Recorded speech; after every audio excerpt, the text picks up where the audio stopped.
I was comfortably settled into my life after marrying into a wealthy family, yet as we sat in the hotel lobby, Ethan's mocking tone cut through my contentment.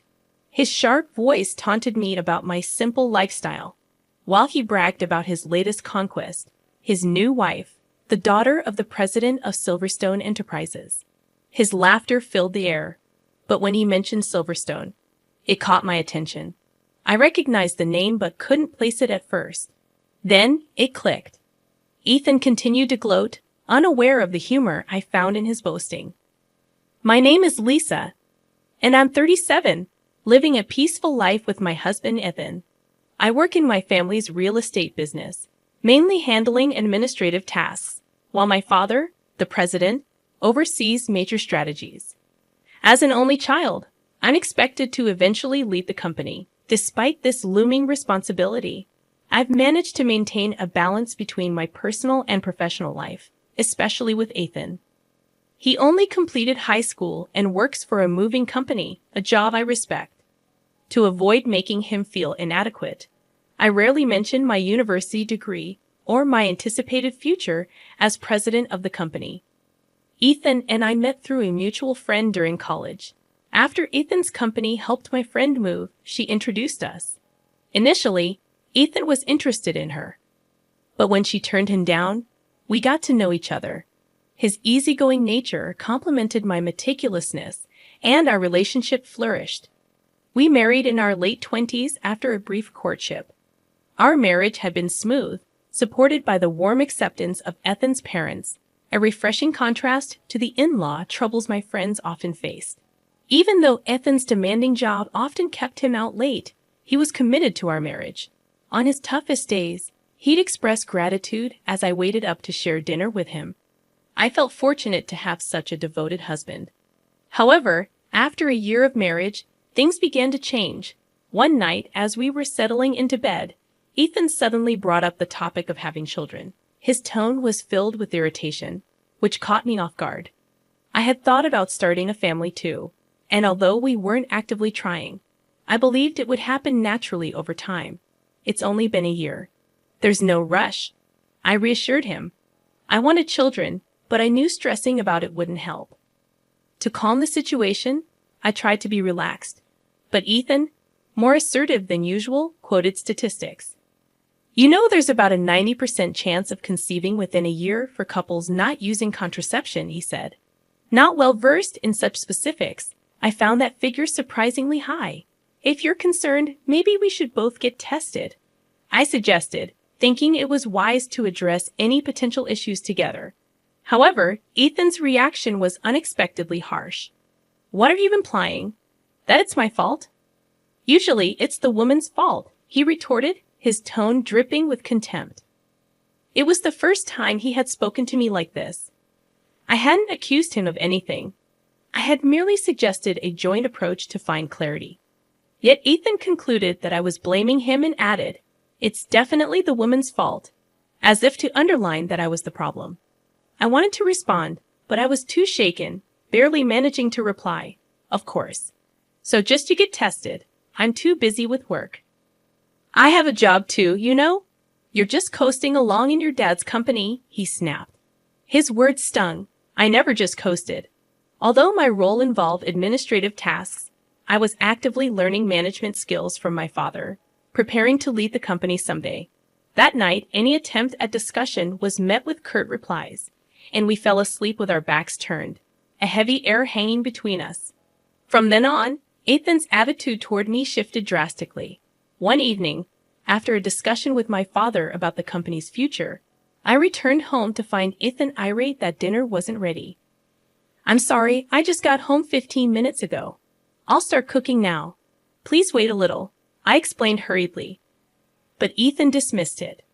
"That's typical of a small company's boss's daughter," he sneered. He didn't realize the scale of my father's business, a significant real estate company with hundreds of employees. His assumptions and growing bitterness made our daily life more challenging, casting a shadow over what had once been a loving and supportive relationship. Arguing seemed pointless, so I hurried to the kitchen, promising Ethan I'd cook immediately. "Have a drink and relax while you wait," I suggested, knowing alcohol seemed to soothe him. It saddened me that our relationship had come to rely on his evening drinks to avoid tension. I despised being scolded, but if it kept the peace, even temporarily, I reluctantly saw it as a necessary evil. The next day, Ethan's cold demeanor lingered as he left for work. His parting words were sharp. "Make sure dinner's ready when I get home." I exhaled deeply, my mind on the day ahead. I had taken the day off to visit the gynecologist for fertility testing, something Ethan had insisted on, though he refused to participate himself. It was frustrating to go through this alone, but complaining wouldn't help. If the problem lay with me, I wanted to start treatment immediately. Understanding that fertility could decline with age, I was eager to address any issues soon. The clinic was crowded, and I waited for an hour before my examination. After a series of tests, the doctor informed me that the results would be available at my next appointment. The possibility that I might be the one with fertility issues was daunting, but I was ready to take whatever steps were necessary. When Ethan returned home that evening, I told him I went for the fertility test today. His response was curt. "Figures. If the problem's with you, it's good you're getting tested. Let me know the results." His assumption that I was to blame for our difficulties in conceiving was hurtful. 6 years passed, and I turned 37. Our attempts to have a child continued without success, and it seemed Ethan had resigned himself to not becoming a father. His late nights became more frequent, and sometimes he didn't come home at all. When he did, he'd say he was out drinking and singing karaoke until dawn. His behavior reminded me more of a carefree college student than a committed husband, which was incredibly frustrating. My work had become more demanding, and the dream of starting a family had to be sidelined. But Ethan's recent actions were becoming intolerable. His disregard for our life together was painfully obvious. One day, after Ethan left the house on his day off, I noticed he had forgotten his smartphone in the living room. I picked it up, intending to place it in his room, but it rang just then. The caller ID displayed a name, Rachel. Assuming she was a colleague, I answered to let her know Ethan had left his phone at home. "Hey, Ethan, you're late. I've been waiting for 50 minutes. Hurry up, or we'll miss the park opening." "We haven't had a date in so long," a flirtatious voice said from the other end. The mention of a date stunned me, and I quickly hung up, my heart racing. This woman wasn't just a colleague. She was someone Ethan was seeing romantically, holding his phone, proof of his infidelity. I felt a mix of shock and anger. While I struggled with potential infertility, Ethan had been carelessly engaging in an affair. His recent distance suddenly made sense, and I stood there trembling with indescribable anger at the betrayal.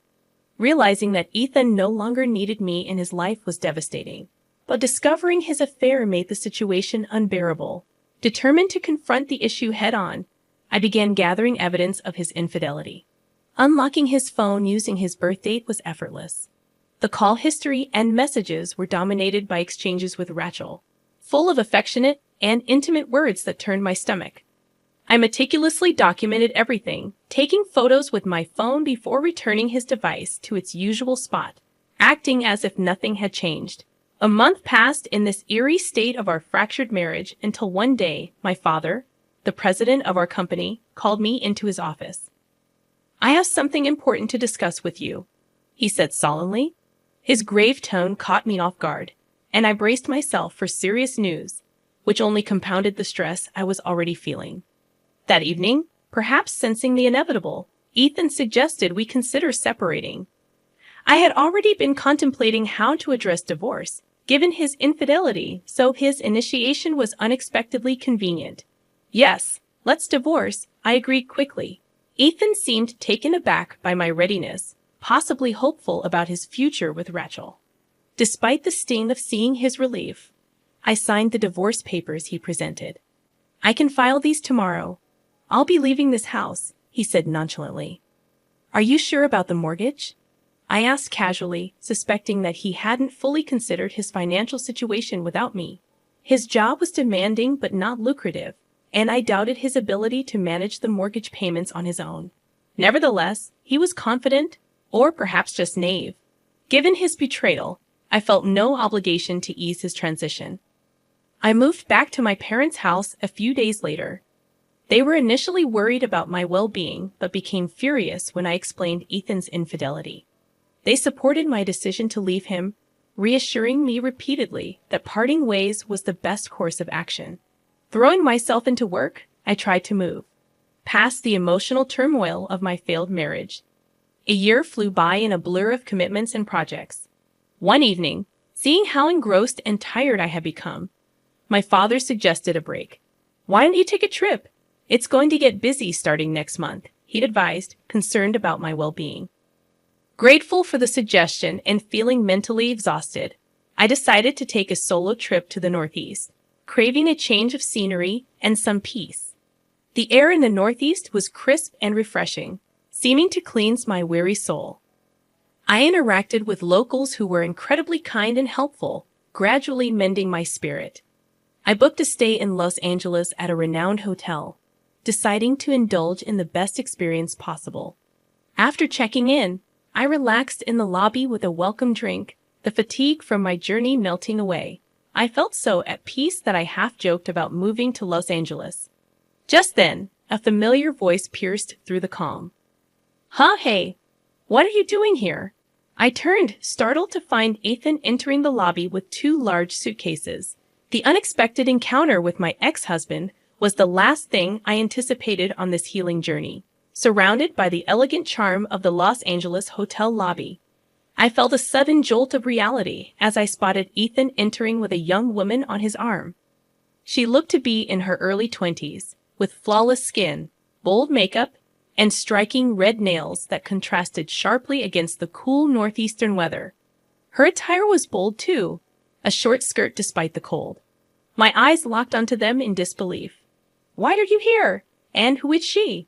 I couldn't help but blurt out, my curiosity getting the better of me, despite my doubts about wanting the answers. "Oh, let me introduce you," Ethan said with a hint of excitement I hadn't seen in a long time. "This is Rachel, my new wife. We're on our honeymoon, and guess what? She's the daughter of a wealthy businessman." The name Rachel hit me like a wave. She was the same Rachel from the phone call months ago. I felt a surge of discomfort at his obvious pride in marrying someone so much younger and well-connected. "You're here alone? That's sad," Ethan sneered, his voice dripping with disdain. Beside him, Rachel eyed me with a smirk. "Hey, Ethan, is this your ex-wife? She looks old. Hurry up with the check-in," she said, her tone sharp, irritated. I managed to keep my composure as Ethan nonchalantly draped an arm around her, boasting, "Yeah, I'm set for life now, marrying into money. You keep struggling in your modest life." Ethan's high-pitched laugh cut through the serene atmosphere of the lobby, a stark contrast to the tranquility I had been enjoying. He continued to flaunt his new life. "Yeah, Rachel is Silverstone's daughter, you know." "Silverstone Enterprises," he added, seeming overly proud. The mention of Silverstone Enterprises rang a bell. I recalled it just as Ethan's face lit up with childlike glee. "Impressive, huh? Her family's loaded. They even paid off our house mortgage quickly. Thanks for making the divorce easy, Lisa," he said sarcastically. "Yeah, I know them. They're in that big building downtown, right?" "I've been there," I replied calmly, barely fazed by his remarks. Ethan looked surprised. "Oh, you've been there? Well, her family owns a huge company, so breaking up with you was the right choice," he smirked maliciously. I nodded, still calm. "That building? It's part of our real estate holdings," I mentioned casually, as if recalling a minor detail. "What do you mean, our real estate?" Ethan and Rachel chimed in together, both perplexed. "That building is rented by my father for his most prestigious office. I'm not sure if your company is involved in real estate, but it's certainly not a shabby building," I explained with a serene tone. Their skepticism was palpable. I paused, knowing there was no turning back. "Yes, I know how grand it is. I was there when my father purchased that building for about $400 million recently. He was complaining about a tenant not paying their rent. Turns out it was your company. In fact, my father is a real estate magnate with assets worth $4 billion, and that building is one of them." Silverstone Enterprises has been the tenant for the past few months, and they haven't paid their rent. I revealed, watching their reactions closely. Rachel burst out laughing, disbelief written all over her face. That can't be true. Our company's doing great, she claimed, still laughing, but the shock in her eyes told a different story. Despite the shock of seeing Ethan with his new wife, I was determined not to be drawn into their drama. Yet Rachel's loud claims that their company could surely pay the rent echoed around us, hinting at denial or deceit.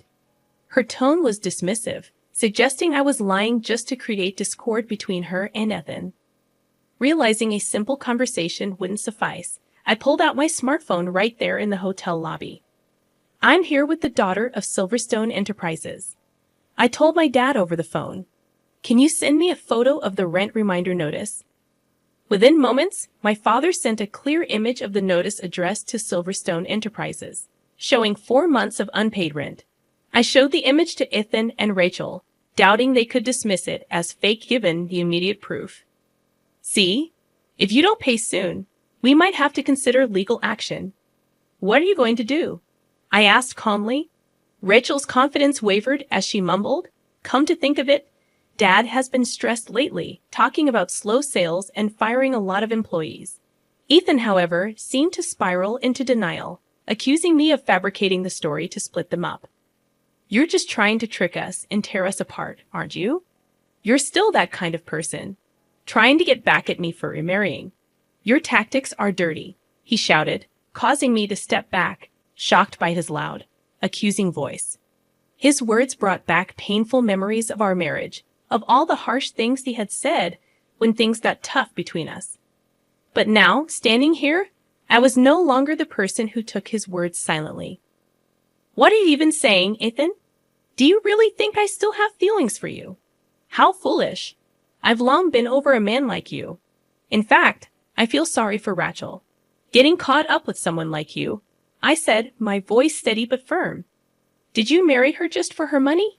You had shallow reasons for marrying me too, like wanting to get married quickly and wanting kids. And who was it that left me when he found out we couldn't have kids? Who called me useless for being infertile? You're to blame for all of it. Yet you think I still have feelings for you? You must be out of your mind. Ethan's face turned red with anger. You're just an arrogant old hag. You probably can't even get married or have kids anymore. Rachel and I are planning to have fun making a baby after this trip, he retorted, his voice thick with desperation. It was then I decided to reveal the truth to finally put an end to his assumptions. Oh, I didn't mention it, but I'm 5 months pregnant. I'm in the stable phase of my pregnancy, so my dad suggested I take this trip to relax. I revealed calmly. That's right. After our divorce, I found someone who truly supports me. My boss at work, who happens to be a subordinate of my father. He has been a great support, both personally and professionally. I found out I was pregnant just 5 months ago. It was a quick marriage, but my company and my father celebrated it grandly. Ethan's face fell, his earlier bravado evaporating as he processed the news. You're pregnant? So, were you using birth control? The question was absurd, and I couldn't help but feel a mixture of pity and relief as I looked at him. My life had moved on from the chaos he brought into it. Now more than ever, I was sure of my path forward, strengthened by the support of my new husband and the imminent responsibility of leading my father's company, especially as he planned to retire soon due to health reasons. My future, once intertwined with Ethan's, was now firmly my own, filled with new beginnings and free from his shadow. Ethan's confusion was palpable as he stomped his feet, bewildered by the revelation. Birth control? I never did that. Remember, I told you I had infertility tests at the clinic, and they found no issues. So the problem wasn't just with me, I said, my words blunt and to the point. His face contorted with realization. Does that mean Rachel and I can't have kids?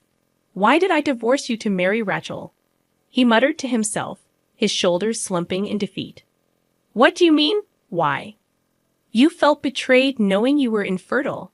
Rachel snapped back, her anger flaring at Ethan's self-centered logic. Realizing I had no reason to engage further, I delivered my final statement. That's why, from now on, please keep your affairs separate from mine.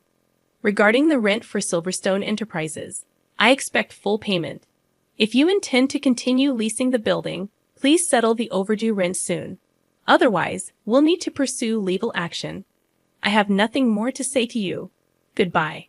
With that, I left Ethan and Rachel mid-argument and confidently returned to my hotel room. Upon my return from the trip, my husband greeted me with a warm smile. Welcome back. Sorry I couldn't help around the house. Was everything okay? Of course, it was fine. I'm just glad you got to relax, Lisa. Thank you, he replied, his smile genuine and comforting. Since marrying my current husband, I felt reassured daily, and thoughts of Ethan have faded into the background. After that incident, I didn't see Ethan again, but through my father's contacts, I learned that Ethan and Rachel's situation had worsened. Despite his initial belief that he was marrying into wealth, Ethan discovered that Silverstone Enterprises was steeped in debt. News had spread across TV channels about an employee at Silverstone Enterprises embezzling millions from clients. Rachel's father had known about the fraud, but attempted to cover it up to protect the company's reputation. However, once the scandal became public, Silverstone Enterprises' stock plummeted, and the company lost its credibility. A mass exodus of employees followed. In such a dire state, it was clear they couldn't possibly cover their rent, let alone recover from the scandal. This turn of events reaffirmed my relief in having moved on from that chapter in my life. As I focused on a future filled with stability and genuine affection with my new husband, I knew I had made the right choice.